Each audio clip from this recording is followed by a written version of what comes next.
Brett. For Richmond Hill.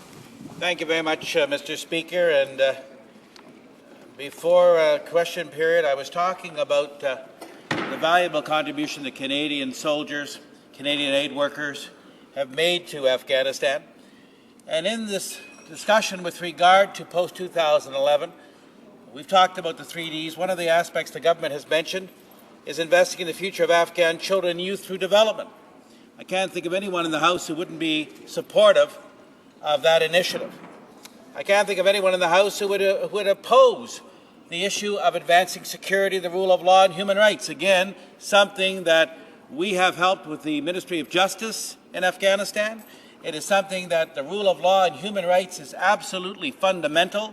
And again, that's something that we certainly support on this side of the House. Promoting regional diplomacy. Now, the government has not been very effective in this area. We have called for a special envoy for Afghanistan, for the region, to deal with the situation, not just in Afghanistan and Pakistan, etc.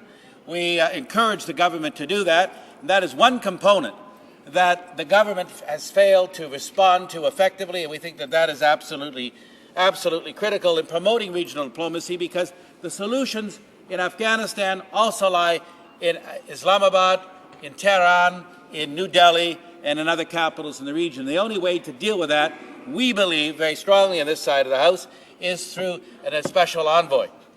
And helping deliver humanitarian assistance. And again, I can't see anyone in the House who would oppose that position. That is something that we believe is very, very important. And it's again part of this issue. But again, Mr. Speaker, you can't do these things unless you have a secure Afghanistan. And therefore, the training aspects, we believe, are very important. But again, alongside the diplomacy and alongside the development. You cannot, I mean, we're living in a fictionalized world if we believe somehow that you can have those other things without security. And therefore, Canada's contribution, and having seen it, as I said, on 3 different occasions, I know that the men and women are making a difference. We believe it. And we believe that this kind of initiative is important not only for Afghanistan, for the region, but also for the security of Canadians at home. So we encourage that, but we would also like more details on the specifics of this training aspect. We also want to encourage the government to look at a regional envoy, which we believe for Afghanistan is extremely important, and that, I think, will help in the future, not only of that country, but for ourselves as well.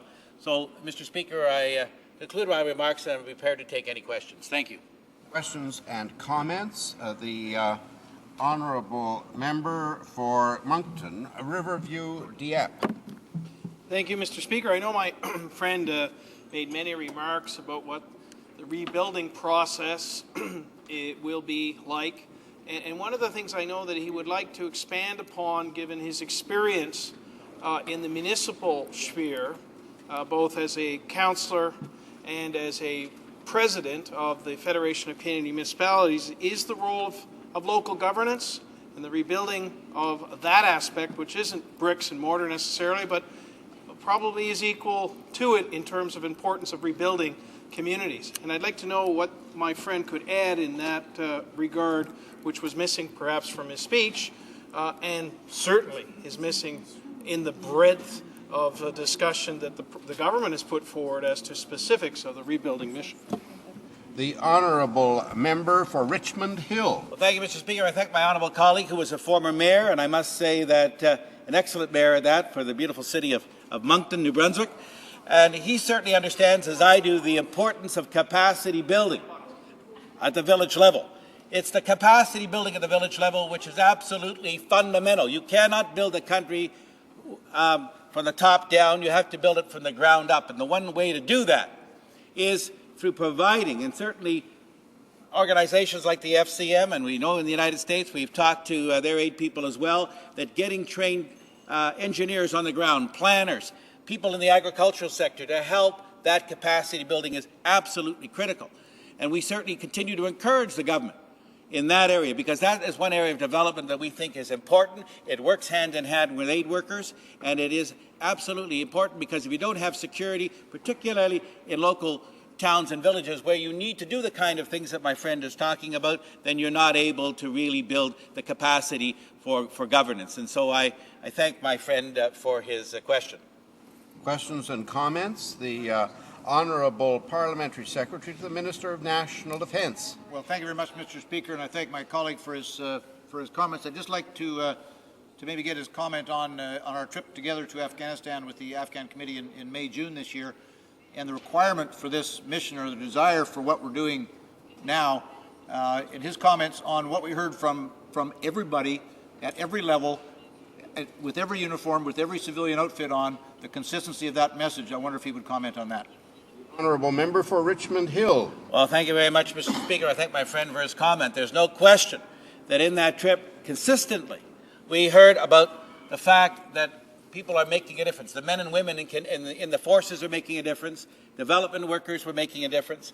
And that the Afghans really appreciated the approach of Canadians in terms of consultations with village elders. They work with children. The fact is that Canadians are making a significant difference, and they're doing that because, again, of the type of approach that Canadians are taking. In fact, the Americans, in particular, congratulate us and are learning, and saying they are learning about how to respond in many of those circumstances because of what Canada is doing. So I think that, again, the extension, in this case, of a non-combat role for training with, of course, development diplomacy, simply adds to the successes that Canada's had on the ground in Afghanistan. Thank you. Questions and comments? The Honourable Member for Thunder Bay, Rainy River, a brief question. Thank you very much, Mr. Speaker, and I appreciate the member's comments about capacity building. But let's talk about non-military capacity building for a second, and I'd like the honourable member's comments about one of the things that is going to happen over the next 3 years, if the government and the opposition get their way, is that the actual aid component, the non-military aid component, is going to be halved. Well, actually less than 50%. And I wonder how, if the member would like to make a comment on that, and how that is going to help build capacity in the country. Honourable Member for Richmond Hill. Well, I thank my colleague for that question, and it's a good question, because the issue that we need to be dealing with, and the Prime Minister, I noticed the other week, actually commented on it, and that is the issue of corruption. And therefore, direct aid to the Afghan government is not acceptable. We do it through other channels, but the point clearly is we have to build capacity for the government of Afghanistan, A, to be able to spend money, but B, also to be transparent and accountable on how that money is spent. Because corruption still is the elephant in the room. That is the one that really we have not tackled. And President Karzai has been reluctant, but finally seems to have come to the conclusion that he can't have it both ways. He's got to respond to this issue. We have to weed out corruption at the highest levels down to the village level. It wasn't a time too long ago, Mr. Speaker, when the police officers weren't even paid. Their money went to their superiors, and they basically pocketed most of it. So I think that that's an important issue. And again, in terms of capacity, we need to be, as a government, working with our friends and allies to address that type of issue.